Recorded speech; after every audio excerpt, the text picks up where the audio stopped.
Allen Jose ചേട്ടന്റെ കൂടെ ഒരു ഇത് ചെയ്യുന്നുണ്ട്, അടുത്ത ആഴ്ച അതിന്റെ ഷൂട്ടുണ്ട്. അത് ഡയറക്ടറാണ് വിളിച്ചത്. ഒരു വെബ് സീരീസ് ഉണ്ട്, അപ്പൊ അദ്ദേഹവും ഞാനും ഉണ്ടെന്ന് അറിഞ്ഞിരുന്നു. അദ്ദേഹം ഉണ്ട്, ഞാനും ഉണ്ടെന്ന് അലൻ ജോസ് പെരേര വെറും ഒരു എന്താ പറയുന്നത്, ഈ പറയുന്ന കോമാളി പീസ് നമ്പർ 1 എന്ന നിലയിൽ എനിക്ക് അവരെ അറിയില്ല, സോഷ്യൽ മീഡിയ പറയുന്നത്. സോഷ്യൽ മീഡിയ പറയുന്നത്. അപ്പൊ അദ്ദേഹത്തിന്റെ കൂടെ നായികയായിട്ട് കൂടെ വരും. നായികയായിട്ടല്ലെന്ന് തോന്നുന്നു, എനിക്കറിയില്ല. ഒരുമിച്ചുള്ള സീക്വൻസ് ഉണ്ടെന്ന് തോന്നുന്നു, അഭിനയിക്കുന്നുണ്ട്. കഴിഞ്ഞ ദിവസമാണ് ഡയറക്ടർ വിളിച്ചത്. അത് ഡേറ്റും ഫിക്സ് ചെയ്തു.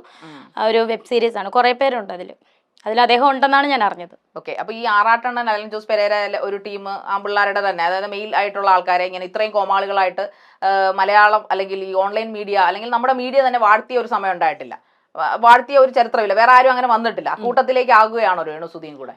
ആ കൂട്ടത്തിലേക്ക് ആക്കുകയാണോ എന്ന് വേണം ചോദിക്കാൻ. ഞാൻ ആകുന്നതല്ല, ആക്കുവാണെങ്കിൽ ആകും, അത്രേ ഉള്ളൂ. ഇപ്പൊ ആറാട്ടണ്ണൻ ഒരു എക്സ്പ്രഷൻ ഉണ്ട്, ഏതൊരു നടിയെ കണ്ടിട്ടും ഏതൊരു സിനിമ കണ്ടിട്ടും പകുതി മുഖമൊക്കെ കാണിച്ച് മേളോട്ട് നോക്കി ഒരു കോമാളിയെ പോലെ ഇരുന്നുണ്ട് അങ്ങനെ എന്തെങ്കിലുമൊക്കെ ഇരുന്ന് പറയും, ഞാൻ അവളെ വിവാഹം കഴിക്കാൻ തയ്യാറാണ്. രേണുസുധിക്ക് ഓഫർ വല്ലതും വന്നിരുന്നു? ഇല്ല, വന്നില്ല.